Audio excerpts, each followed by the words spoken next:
Attacks on the United States. A nation grapples with the horror that life may never be the same again. And while officials conduct a global manhunt for those involved in the devastating terror. He was an exemplary human being. He was a hero long before this happened, and he was a hero to our entire family. And relatives share the pain of the loved ones they have lost. Hello, I'm Relitza Vasilova. And I'm Jonathan Mann at the CNN Center. This is CNN's continuing coverage of America under attack. More details are emerging as the massive investigation of the attacks in New York and Washington proceeds. Law enforcement sources are saying as many as 50 people may have been involved in the planning and execution of the attacks. The FBI is assuming between 12 and 14 hijackers were involved. On a tip from the FBI, German police searched an apartment in Hamburg where two men believed to be linked to the attacks used to live. Police also detained several people for questioning. Earlier, the FBI swarmed into a Boston hotel, taking several people there into custody for questioning. And in Florida, investigators are looking through documents, home computers, and flight school records. Officials believe some of the hijackers received flight training in Florida. As rescue workers search for survivors and victims, New York authorities were briefly distracted by a bomb scare at the Empire State Building a few hours ago. Authorities, or rather thousands of people, were evacuated from the building and surrounding streets, but it turned out to be a false alarm. Meanwhile, the grim work continued at the site of New York's once proud Twin Towers. Only 5 survivors were rescued Wednesday. One New York City firefighter says emergency workers have to be prepared for the worst. It's a lot of devastation, but we have to deal with it. It's something that we have to do. I mean, nobody really prepares for anything on this kind of scale. And, every news you hear is just more and more bad news. New York Governor George Pataki and U.S. Senators Charles Schumer and Hillary Rodham Clinton joined New York Mayor Rudy Giuliani as he pledged to rebuild the World Trade Center. We have to all work together now and work together to make sure that we save as many lives as possible, rescue the people that we can rescue, and rebuild the city of New York and the World Trade Center to be even greater and more wonderful and more beautiful than it was before. We're going to show the rest of the nation, we're going to show the rest of the world that the New Yorkers are not intimidated by terrorism, that we don't surrender to this type of cowardly act, but we will come back stronger than ever.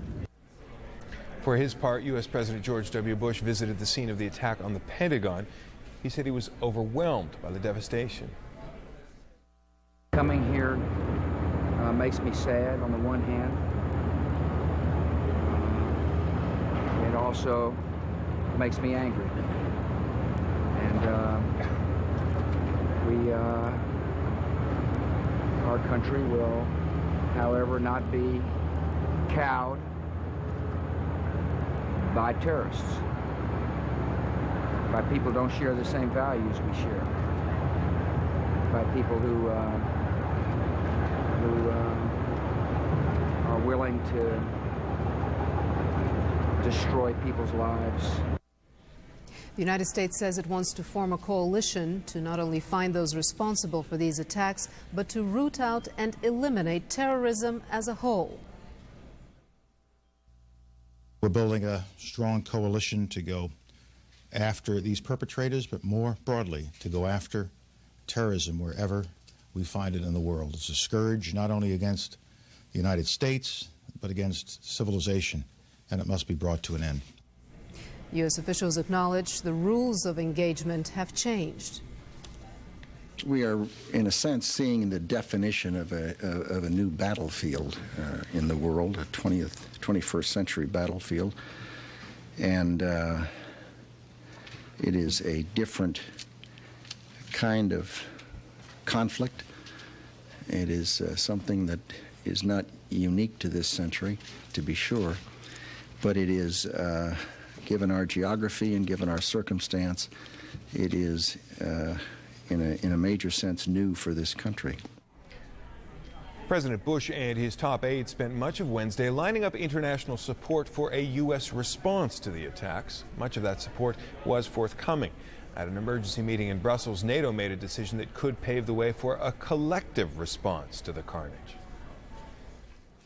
On September the 12th, the North Atlantic Council met again in response to the appalling attacks perpetrated yesterday against the United States of America.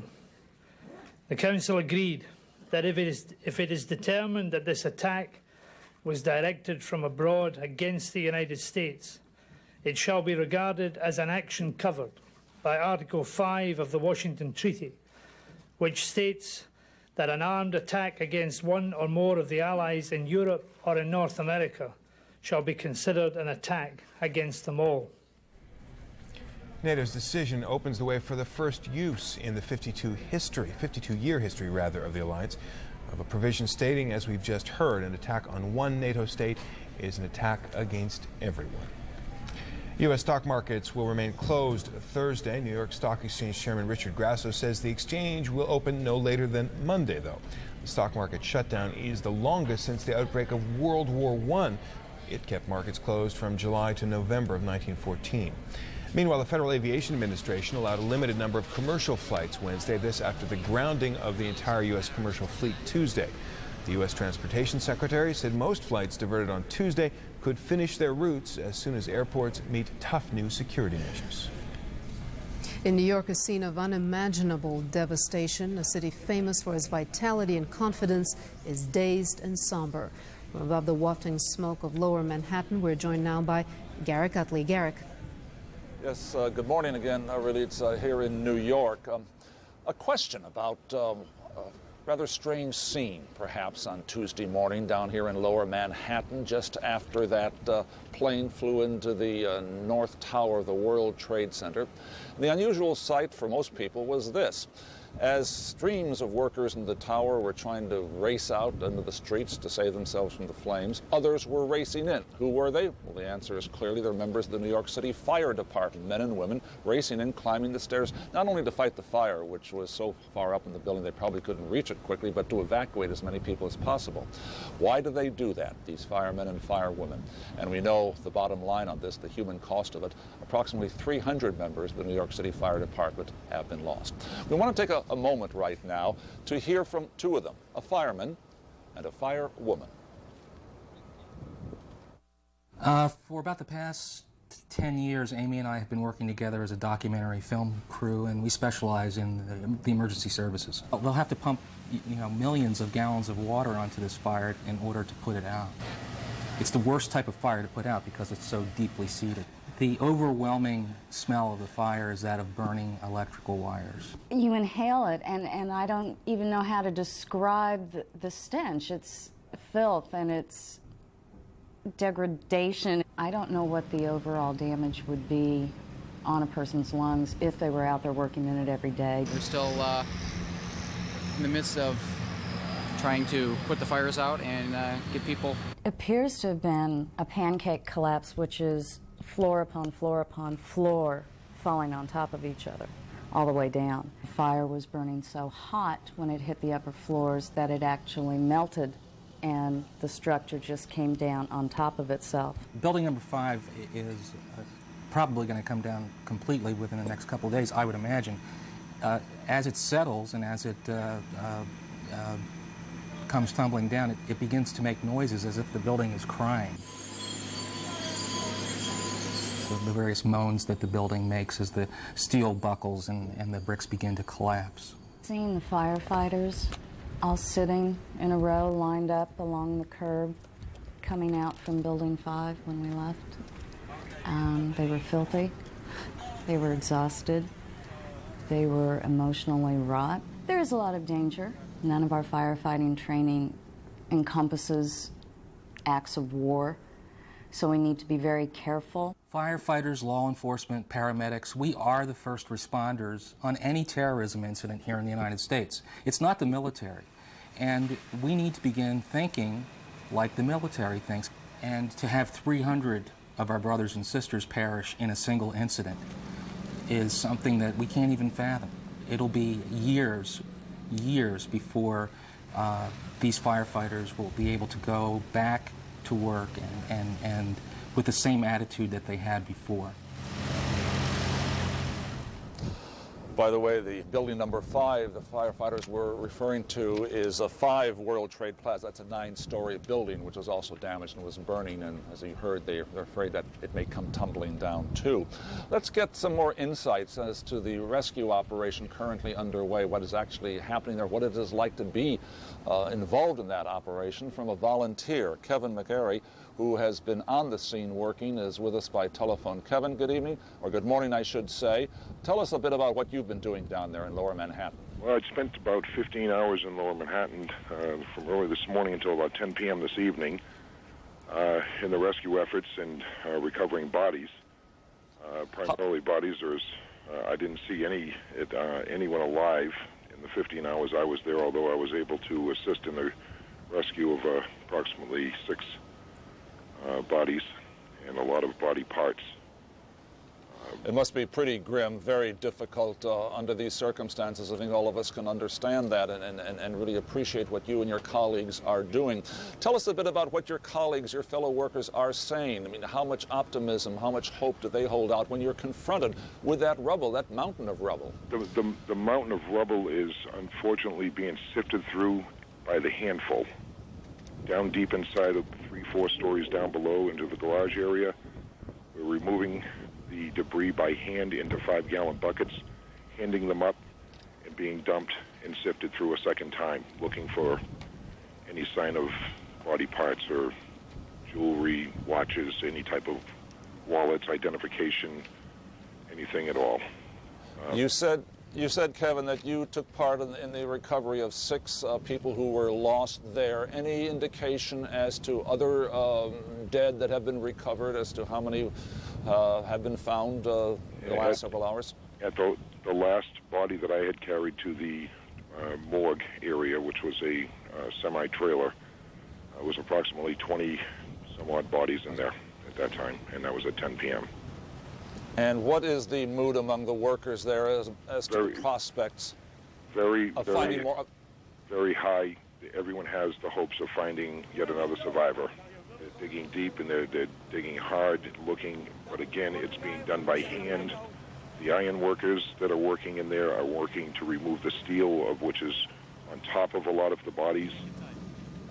Sifting through the debris, a lot of the body parts and the debris are one and the same. It's just becoming, right now at this point, foul. The smell is starting to come from the dead. So the bodies are a little bit easier to identify at this point, although it's going to be a long, long process, months. Kevin, are you going to go back in there again? I'll be back in there tomorrow. I will be back in there as long as they need help. I'll be back in there. Kevin McGarry on the scene. Thank you very much for sharing what you've been through and your colleagues down there and the rescue teams have been through. Let's go down to Lower Manhattan near that site that Kevin was talking about to CNN's Alessandro Vinci. Alessandro, what are you seeing from your perspective right now?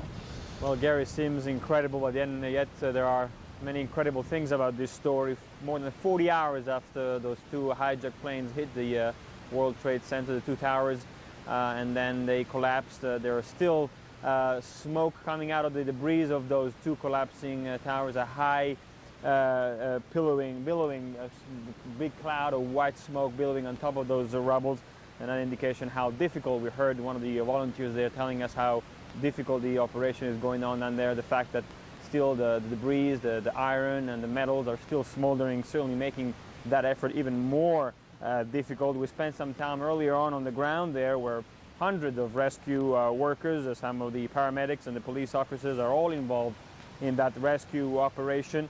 We saw a couple of refrigerator trucks there, probably trying to take some of the body parts, some of the bodies that have been recovered back to the morgue, and of course also a long line of dumpster trucks bringing out some of the rubble that has been put on those dumpster trucks to make some room for more trucks to come in. We understand so far more than 3,000 tons of rubble has been removed from the site. Earlier on, the New York Mayor, Rudolph Giuliani, said that 82 bodies had already been recovered. That number perhaps a bit higher now, since the recovery operation is still ongoing.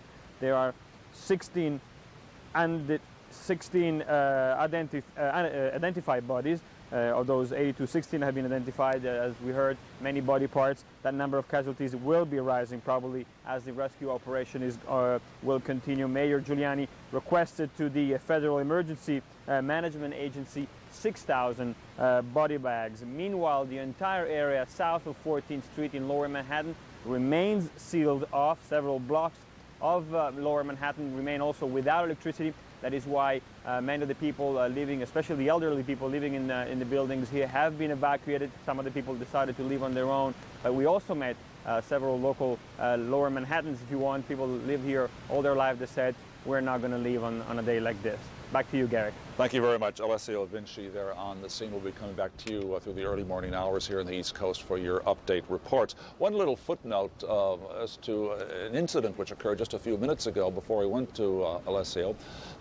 There was a strange and unfamiliar sound in the skies over Manhattan. Obviously, for a couple of days now, there have been no signs of airplanes because the airports have been closed down, and Manhattan is an approachway to LaGuardia Airport. But about 3 a.m., or 3:05 a.m., we suddenly heard the sound of a fighter plane, and then a second fighter plane roaring over the heart of Manhattan here in New York City.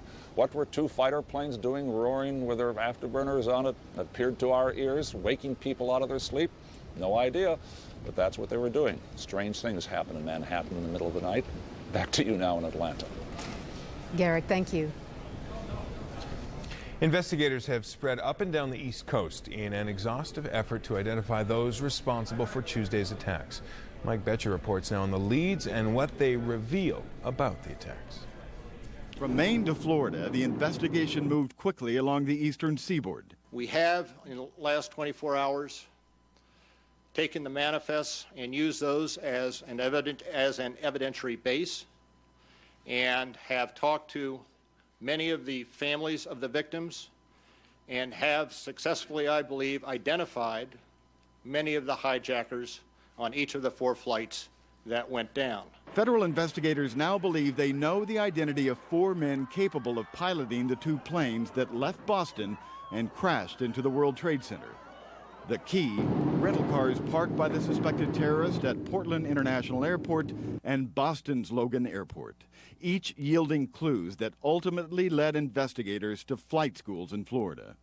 A number of the suspected hijackers were trained as pilots in the United States. Rental records for the car left in Portland brought investigators to residences in Vero Beach, Florida, which were searched by the FBI.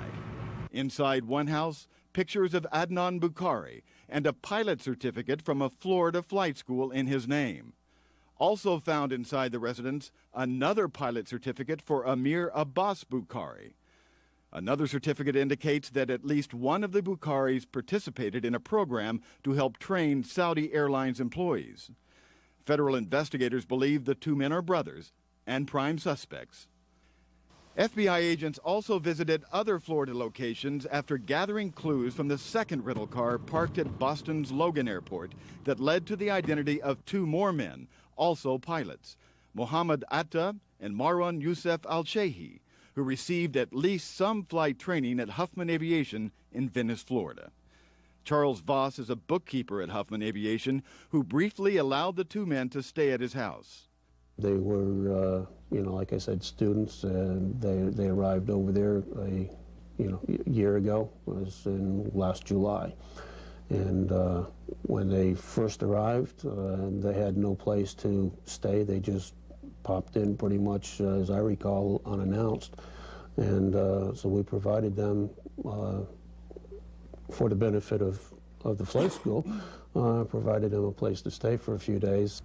At least one person believed to be an acquaintance of the Bukharis has been taken into custody for questioning. There have been occasions where we have interviewed individuals and come to find that the individual is out of status, and that individual has been detained on an immigration hold. But there have been no arrests relating to these hijackings at this point. Having found the 4 men, federal investigators believe piloted the 2 hijacked jets into the World Trade Center towers. They are now scouring Florida flight schools, searching for the pilots of the other 2 jetliners, one that crashed in Pennsylvania, the other that rammed the Pentagon. Mike Betcher, CNN, Atlanta. We have a dramatic glimpse into some of the terror during the hijacking of one flight. CNN has obtained a partial copy of cockpit transcripts as heard by air traffic controllers. Here's Justice Department correspondent Kelly Arena. Sometime before United Airlines Flight 93 went down in Pennsylvania, a microphone in the cockpit was left open. Air traffic controllers heard shouting, someone yelling, "Get out of here!" The microphone is momentarily turned off. It comes back on. Scuffling is heard, and again, a voice yells, "Get out of here!" The microphone is again turned off. When it's turned on again, it is clear the pilot is no longer in the cockpit. Someone is heard speaking in broken English, in what was described as an Arabic accent, telling passengers, quote, "There is a bomb on board. This is the captain speaking. Remain in your seat. There is a bomb on board. Stay quiet. We are meeting their demands. We are returning to the airport." While this was going on in the cockpit, we have information about what was happening in the cabin. One passenger, 31-year-old Jeremy Glick, was flying with his 2-month-old child. He called home from the doomed plane. He said the passengers were herded to the rear of the plane by a trio of hijackers, armed with knives and a red box they say contained a bomb.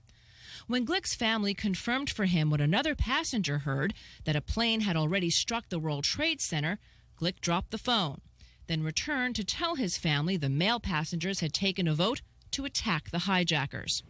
Glick wasn't heard from again. The plane held 38 passengers and a crew of 8. Kelly Arena, CNN, Washington. Among the businesses in the World Trade Center's Twin Towers, there were 31 countries represented them. And one of them, Britain, is expecting the number of its casualties to keep rising.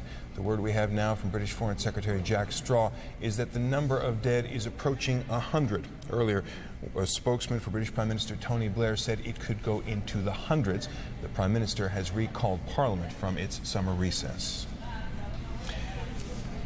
President Bush has vowed to punish those responsible and says America will be victorious in what he calls a battle of good versus evil, and he's getting backing at home and abroad. Both houses of Congress have approved unanimously a resolution vowing retaliation against those found responsible. Our senior White House correspondent John King reports. The president got his first look at the devastation as planning for a possible military response intensified. The White House is asking Congress to pass a resolution authorizing the use of force to retaliate for the deadly terrorist attacks and making a major diplomatic push seeking international support as well. Mr. Bush called the leaders of Britain, Canada, France, Germany, Russia, and China and welcomed a NATO statement calling the attacks on the United States tantamount to a strike against the alliance. We will rally the world. We will be patient. We'll be focused. And we will be steadfast in our determination. This battle will take time and resolve.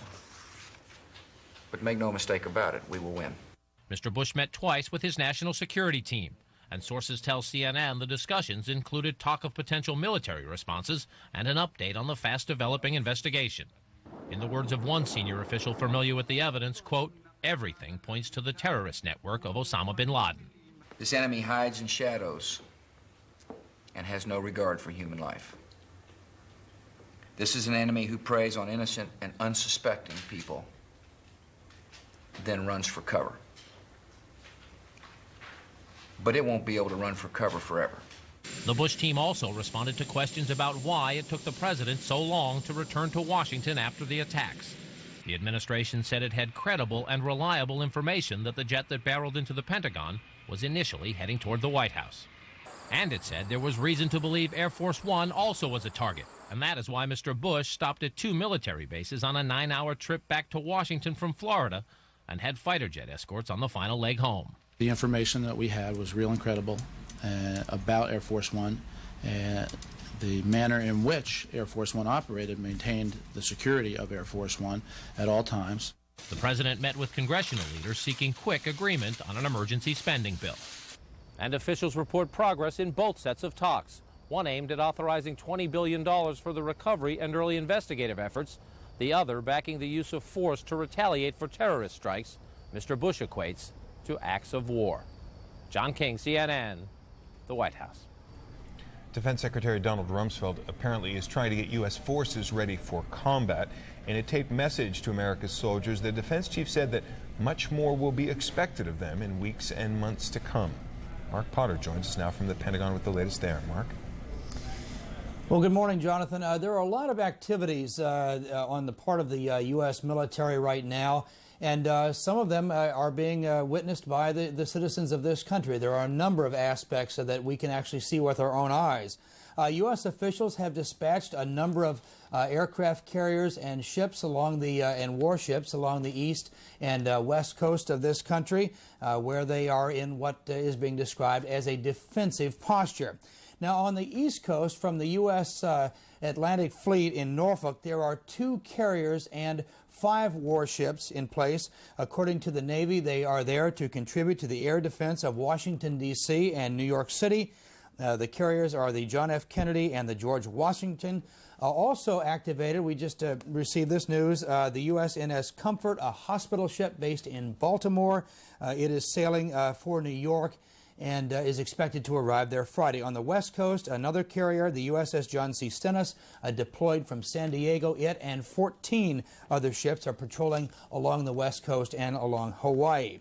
Now, something that people may not be aware of right now, the U.S. military is in control of all airspace over the United States. Civilian planes are grounded, domestic and international planes grounded right now. The only planes in the sky belong to the U.S. military. And so citizens in a number of cities, including here in Washington and certainly in New York, have been seeing fighter jets flying overhead on combat air patrol. We are told that control is expected to return to the civilian agency, the Federal Aviation Administration, sometime later today. Now, here in Washington and New York, again, citizens have also watched the deployment of the National Guard. In this city, the capital city, we can see trucks along the roads. We can see Humvees parked at intersections, National Guard personnel standing watch on street corners. That's not something that the people here are used to seeing. This is unusual. And in New York City also, the National Guard is involved in the search and the rescue effort. Now, across the globe in the Persian Gulf area, there are 2 carrier battle groups in place right now. The USS Carl Vinson arrived on scene to replace the USS Enterprise group. But before the Enterprise could get its group could get very far along, they only made it to the Arabian Sea. They were ordered to stop and to stay in position. So now both groups are in the general area. With those 2 groups there are some 30 warships in place supporting those 2 carriers, also about 150 aircraft. So a lot of activity on the part of the U.S. military, some far away, some close enough for citizens of this country to see. Back to you. Mark Potter at the Pentagon. Thanks very much. Ralitza. Pressure is mounting on the Taliban government of Afghanistan, which the United States has accused of sheltering Osama bin Laden. Nick Robertson joins us now via video phone from Kabul with the latest on the Afghan angle on the story. Nick.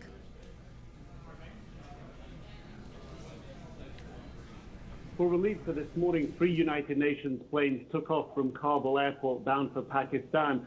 On board were 3 international diplomats, one from the United States, one from Australia, and one from Germany. They've been here helping, trying to secure the release of 8 international aid workers here on charges of trying to convert Muslims here to Christianity. They have left. Along with them, the last of all the international United Nations staff here. There were 80 in country in total. They are also gone. Along with them as well, many foreign overseas journalists who were working here. They also have gone. The International Committee for the Red Cross has begun pulling out its 30 international staff who are in this country. A reduction of all international and overseas staff by independent, non-governmental aid groups is also underway and expected to be completed later today. On the streets of Kabul, there is a growing apprehension and fear about what could be coming next. People here have been listening to the radio, the Taliban radio here, and on that radio station there have been reports about what's been going on in the United States. People on the streets here also, like their government, condemning the terrorism, offering their sympathies. but very concerned about the possibility that they could be involved in retribution attacks on Afghanistan. Taliban leadership late last night issuing further statements. Spokesman Abdul Hai Mutmain from the spiritual leadership base in Kandahar in southern Afghanistan, appealing to the United States, saying that Afghans were poor, saying that any attacks on the country would not help Afghans and Afghanistan, saying that the cost of any single missile was greater than the cost of any single building in Afghanistan. Also saying that killing the Taliban leadership was not a worthwhile thing. And again, distancing Osama bin Laden from the center of international suspicion for these attacks, saying that Osama bin Laden himself could not have been responsible. So clearly apprehension within the leadership of the Taliban. Very significantly here in Kabul as well, the population and the Taliban leadership concerned that any attacks on Kabul could help open the doorway to the Northern Alliance. That is the group that the Taliban have been fighting against to gain control of the country. The Northern Alliance controls about 5% of the territory in the northeast part of Afghanistan. There is a front line 30 miles north of the city, Kabul. It's been static for the last 5 years, more or less. There was heavy fighting. We could hear heavy fighting on that front line last night. Taliban jet fighters were taking off, heading in that direction. The fear amongst some of the population here and amongst the Taliban leadership is that should there be a sustained attack on the Kabul area, that could help push forward an advance by their opposition to retake Kabul. These are all concerns right now in the forefront of the minds, not only of the people here, but also the leadership. Lolita. Nick, thank you. Pakistan is the main supporter of the Taliban. And while Osama bin Laden has not officially been termed a suspect in the attacks, Washington is expecting help from Pakistan in the investigation. We have not made a determination yet as to who is responsible for yesterday's attack. But we thought, as we gather information and as we look at possible sources of the attack, it would be useful to point out to the Pakistani leadership at every level that we are looking for and expecting their fullest cooperation and their help and support as we conduct this investigation and as we generate more information. In a statement issued Thursday, Pakistan pledged full cooperation with the United States. While the world's attention was focused on the U.S., Israeli tanks and bulldozers rolled into the West Bank for a second straight day. The Israeli military says it attacked several Palestinian outposts in the West Bank in an effort to disrupt terror activity in the area. Witnesses say residents of Jenin exchanged fire with Israeli troops who destroyed a police compound they first attacked Tuesday. Palestinian officials say the attacks were unprovoked and accuse Israel of using the U.S. tragedy to divert attention from their attacks on Palestinians. Saudi Arabia joined several other Arab states in expressing sympathy for the U.S. This as investigators disclosed that at least 2 of the men suspected in the attacks were Saudi nationals.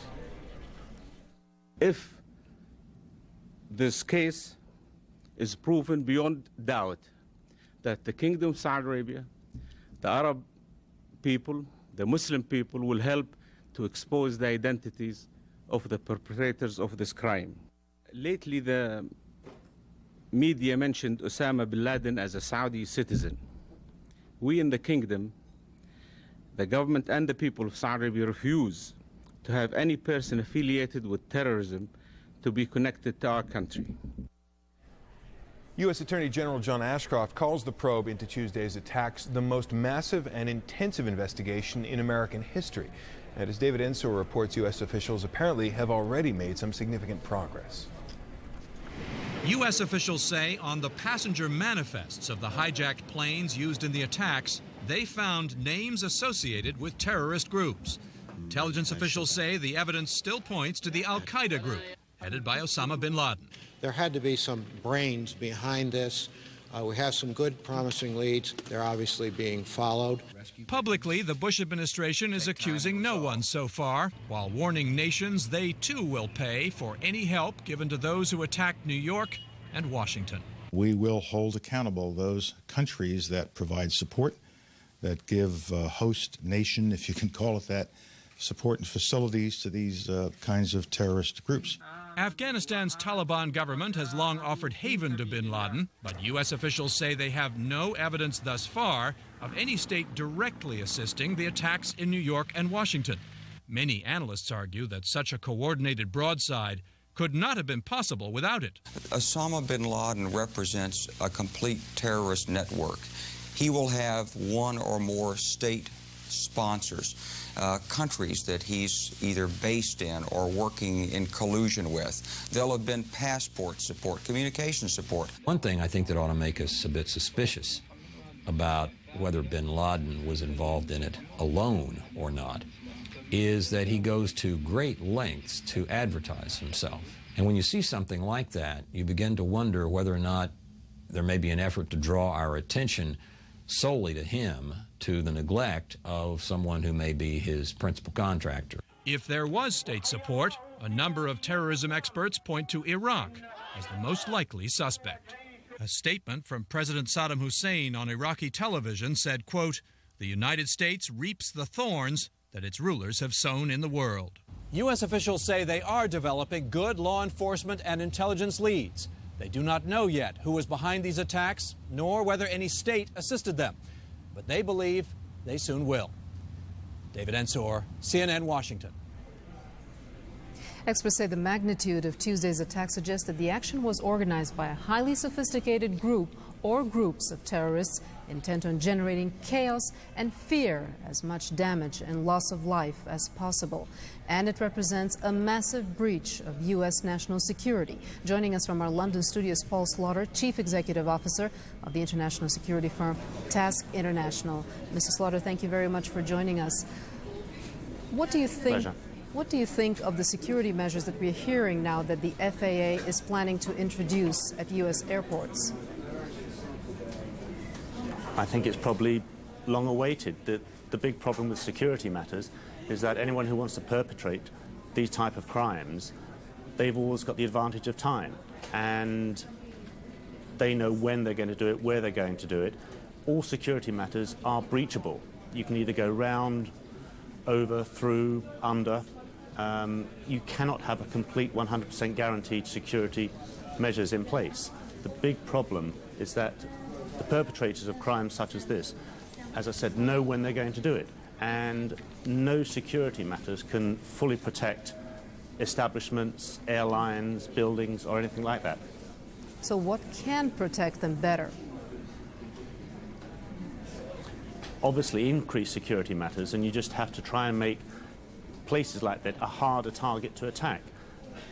With the advent of X-ray machines, perhaps body searching, greater vetting of passengers, but of course this imposes on travel, civil liberties, things like that. It has to be a balancing act.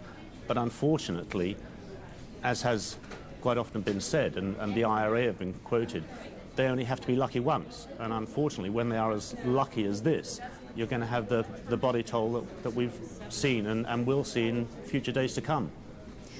Mr. Slaughter, what about the cockpit, making it very difficult to breach the cockpit door and get inside and hijack a plane? That's one measure, but of course you have to take into account the human factor. And obviously when the terrorists got on board and probably started attacking the stewardesses or passengers with the knives they had on board, it takes a very determined, logical flight crew not to open the door when they're hearing screaming, pandemonium, panicking within the cabin itself. And for the pilot or co-pilot or engineer not to open the door to try and find out what's happening is a very, very difficult thing to do. I don't believe you can criticize them for trying to find out what's happening behind them. Perhaps we need to have cameras installed on aircraft so the pilot can see what's going on behind him. But of course all these measures take financing, and probably you're going to have maybe acts of government to ensure that these take place. What do you think was the biggest mistake that was made by U.S. officials in this case?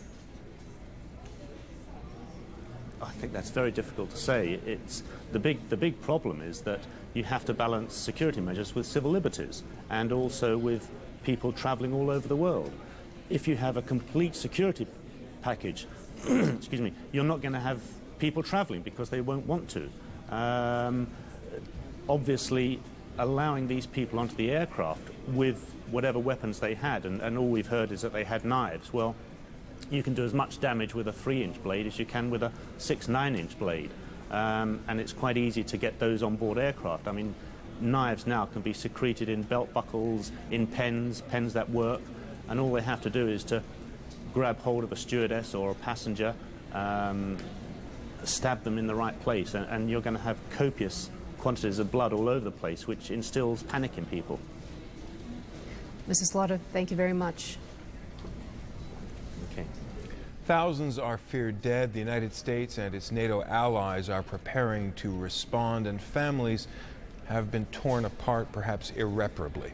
But beyond the devastating human toll, there could be another impact from all of this, specifically on the global economy and the markets. Richard Quest joins us now from London, where he's been watching business unfold. Richard? Many thanks, Jonathan. Officials at the European Central Bank will meet in Frankfurt later this Thursday. They'll be deciding what more they can do to limit the global economic impact of the attack on the World Trade Center.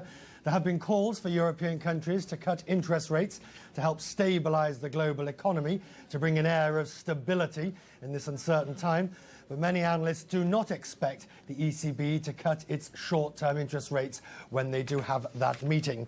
Let's take a look at the latest currency rates that we're seeing around the globe. You'll see now that the US dollar has gained back some strength at 119 Japanese yen. Against the euro, it's just at 90 US cents to the new single currency. The new European trading day is underway. Let's catch up with how trading is going and what stocks may be of interest. Liz George is at the London Stock Exchange. Liz?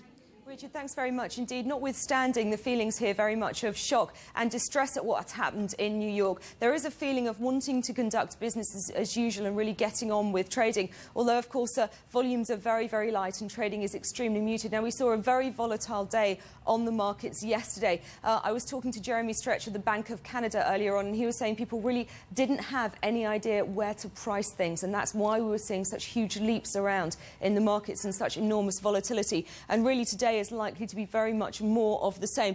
The markets are open, and this is where they've opened at, all of them trading slightly lower today. Towards the end of the day yesterday, we began to recover some of those dramatic losses, but now they're beginning to fall off again. Everyone really now looking towards the US, hoping that the US will open and also give some direction, but of course being very aware that once the US does open for trade on the equity markets, there may be some dramatic reaction there, a big sell-off going on there until things come out, and people saying really it's going to be about 4 weeks before we begin to see any calms return. Let me just show you one or two individual stocks. Of course, it was the consumer cyclicals which saw a very big sell-off. Companies like British Airways. British Airways losing around about $9 million a day from its planes being grounded. It's down 7.21%. The insurers, of course, which have risk over in the US, saw a very big sell-off yesterday. Today, they're beginning to come back a little bit. Allianz, Europe's largest insurer, up 1.65% in the early market. And LVMH, the consumer luxury goods company, also selling off today, worrying about what impact this is going to have on the US consumer. Richard. Liz George at the London Stock Exchange. Gold and oil have been much in the news. Let's catch up with how those have traded, starting with gold, where the price is now at around $278 an ounce. It's reversed some of the gains that were seen in the initial panic after the attack. Now markets starting to calm down somewhat. And Brent crude at around $28 an ounce. Again, prices starting to come back as people realise that supply will be maintained. Over now to Maggie Lake in New York to bring us up to date with events on financial markets and what we can look forward to there. Maggie? Richard, of course, the stock markets will not be trading today. That gives us all time to contemplate the events. And, of course, the task of picking up the pieces now lies ahead. Companies are grappling with how they will cope in the wake of the attack. Among the hardest hit will be the airline industry. For the first time in history, all commercial air travel in the United States was suspended Tuesday. Airports were again closed Wednesday, and service will be limited at best later today, which is, of course, Thursday morning. The effect of the disruption is staggering. The airline industry generates about $90 to $100 billion in revenues. About 4,000 planes fly a day domestically. While flights are grounded, the losses work out to about $250 million a day. Experts say even when airports reopen, security measures are likely to mean it is many months before air travel is back up to speed. Because of that, analysts say the industry very well may exceed the $2 billion loss suffered the year of the Gulf War. Now, we've already seen Midway Airlines, which has been struggling financially, say they have suspended all operations and have laid off 1,700 people immediately. And it is not just U.S. airlines. Asian carriers are seeing their losses mount as more and more flights to the U.S. are canceled. Europe certainly will be affected as well. And it's not just airlines. The entertainment, hotel, and restaurant industries are all considered vulnerable. As we will see, this event will be felt for months to come. Jonathan, back to you. Maggie, thanks very much.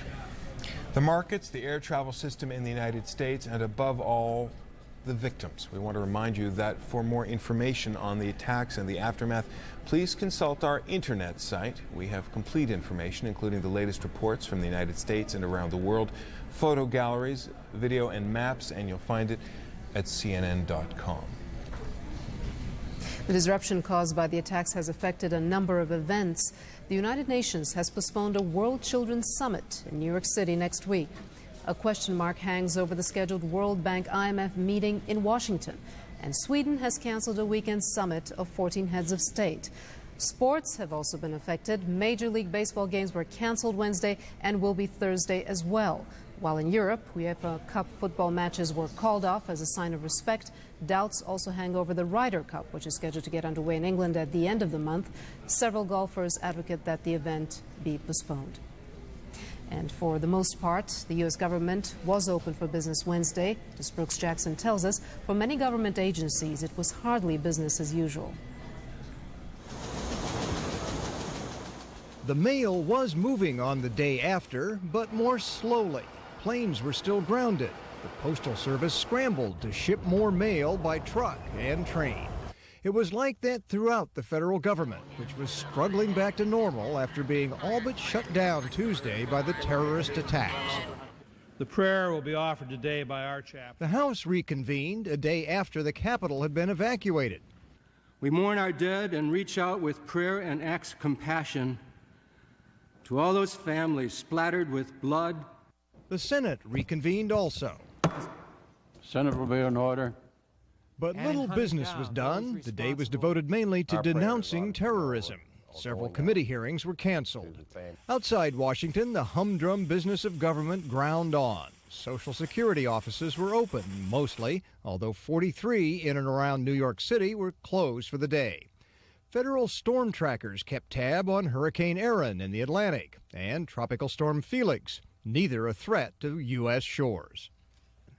Agriculture Department officials continue to monitor western wildfires. 2 new fires, 2 old ones contained. A light day. Good thing because 2 teams were sent to deal with the unnatural flames in New York and Washington. In Washington, where federal workers had been sent home the day before, about half showed up for work at the Department of Transportation, a typical agency. Many parents stayed home because schools were still closed. In the midst of all this, the Postal Service announced it would seek a 3-cent increase in the price of a first-class postage stamp. Big news in normal times, which these are not. Brooks Jackson, CNN, Washington. The International Space Station's 3-man crew caught a frightening view of the destruction. Smoke from the World Trade Center clearly visible from the space station more than 200 miles in orbit. As the station passed over North America, the crew commander used a camcorder to film the aftermath. We could see New York City and the smoke from the fires. Our prayers and thoughts go out to all the people there, and just wanted the folks in New York to know that their city still looks very beautiful from space. I know it's very difficult for everybody in America right now. In New York City itself, the damage was, of course, much closer at hand. People are still at work through the night trying to find the people and help them, if they can, affected. We return now to New York City and CNN's Garrick Utley. Garrick? Jonathan, of course, the work is continuing here, but there's something that we've been hearing in our reports this evening, early morning hours, East Coast time, and in fact, we've heard it really since the attacks on Tuesday morning. That is a new sense of fear, of anxiety, of vulnerability about Americans, not just around the Pentagon or here in New York, but indeed across the country. And what does that really lead to? How are Americans going to respond to this? Well, if we look back at the 20th century, not long gone, generations were formed by World War II and World War I before that, by the Korean War, by Vietnam, by the whole atmosphere of the long Cold War and the threat of nuclear annihilation. Well, fortunately, that's gone now. It's now the 21st century, but there's a new kind of enemy. We may not know who or where that enemy is, but it's out there, or maybe it is within. Here's some thoughts about that. The parallel has been drawn between these sneak attacks in 2001 and the one on Pearl Harbor in 1941, and how both were a date which will live in infamy. Except that 60 years ago, President Roosevelt and the nation knew who the enemy was. And since the enemy in Asia and Europe in World War II wasn't hiding, the full weight of American power could be mobilized to achieve victory. Half a century later, the United States could do it again against an enemy who couldn't hide. But now the face of the enemy is invisible, if not as terror and destruction. And we discover the advantage an enemy has who can choose the time, place, and weapons of war. That is what happened in Vietnam, where superior American military strength was inferior to the tactics of a largely invisible enemy and its willingness to take casualties. And the enemy is not always found in war. One of the greatest tests to face Americans was the Great Depression. Americans were fearful about their future in 1933 when Franklin Roosevelt warned that the invisible enemy was within. Let me assert my firm belief that the only thing we have to fear is fear itself. Nameless, unreasoning, unjustified terror, which paralyzes needed effort to convert retreat into advance. And advancing is where we are right now in the United States, not just in the rescue efforts or the investigation to find out who was responsible, but also in recognizing that the very fear of terrorism can become the enemy. And perhaps it's not really that surprising that facing the devil we know is easier, as the old proverb goes, than facing the one we don't know, who today appears to be a terrorist. Jonathan? Garrick Utley, thanks very much. Relita? Commercial air travel has resumed in the United States, but only on a very limited basis. Authorities decided to clear some flights so stranded passengers would be allowed to return home. But Transportation Secretary Norman Mineta says the general ground stop should continue until airports are able to implement new security measures. Officials want to implement a total ban on knives, including plastic ones. Only butter knives will be allowed for in-flight meals. There will be no more curbside check-in or check-ins at sites away from the airport. Only ticketed passengers will be allowed past airport metal detectors. The government wants to set higher standards for airport security personnel and put more federal air marshals on duty at large airports. Another aspect to all of this, the rescue and assistance effort. Medical officials say massive voluntary donations have provided enough blood for the victims of the attacks, but blood can only be stored for 42 days and more may be needed in 2 to 8 weeks' time. If you're willing to donate blood, please contact the Red Cross, the number 1-800-HELP-NOW. Images of horror, of devastation, of grief are affecting people around the world. And for Americans living abroad, it has been especially hard. Jim Bitterman reports.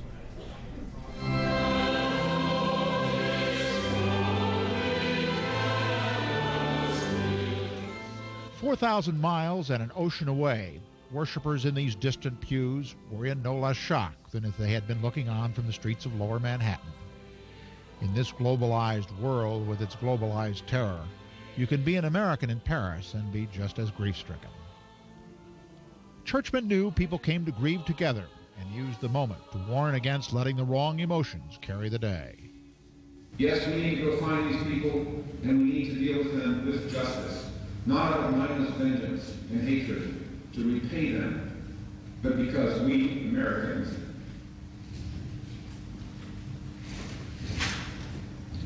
we don't live like that. In the end, it was more than just the shared empathy Americans do. Those whose lives led them to Paris are often exactly the sort of people who know New York, who know Washington, and fear for friends left behind. Expatriated, but still patriots, some of whom believe their homeland has been too disengaged from world affairs. I really hope that it brings us out of isolation.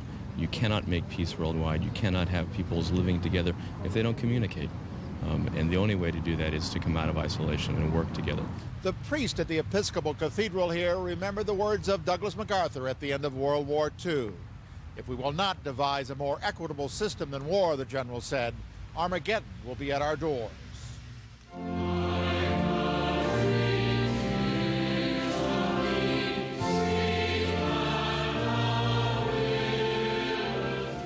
But the words that echoed longest after the prayer service was over were the ones that came at the very end.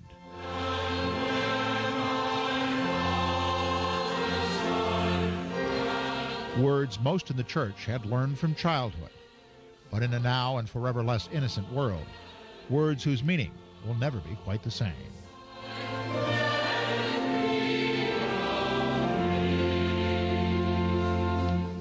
Jim Bitterman, CNN, Paris. We leave you this hour with some of the images, the words, the sadness and grief from people around the world.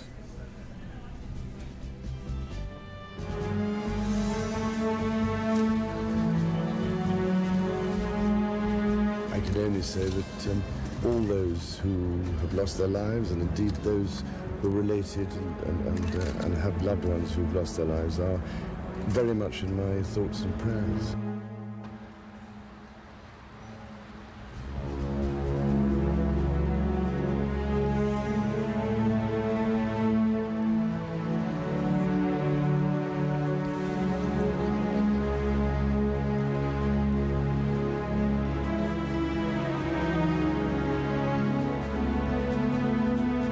I react to the families hearing the news, how their lives are never going to be the same. And I feel their pain. I saw that building collapse and I broke down in tears. I was just sobbing because this is pain. This is human suffering.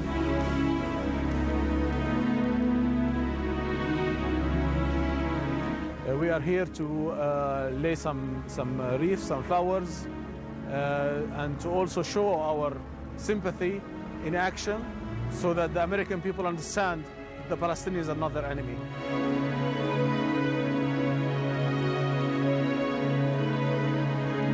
On behalf of the citizens of Belfast, I would like to extend our deepest condolences to the people of the United States of America following the terrible atrocity.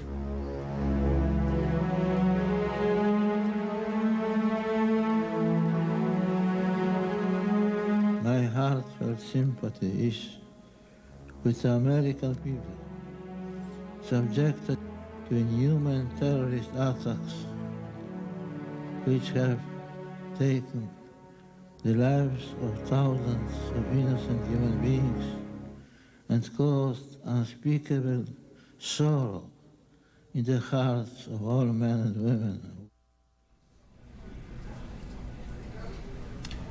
I'm Jonathan Mann at the CNN Center in Atlanta. And I'm Relitza Vasilova. Thank you for joining us.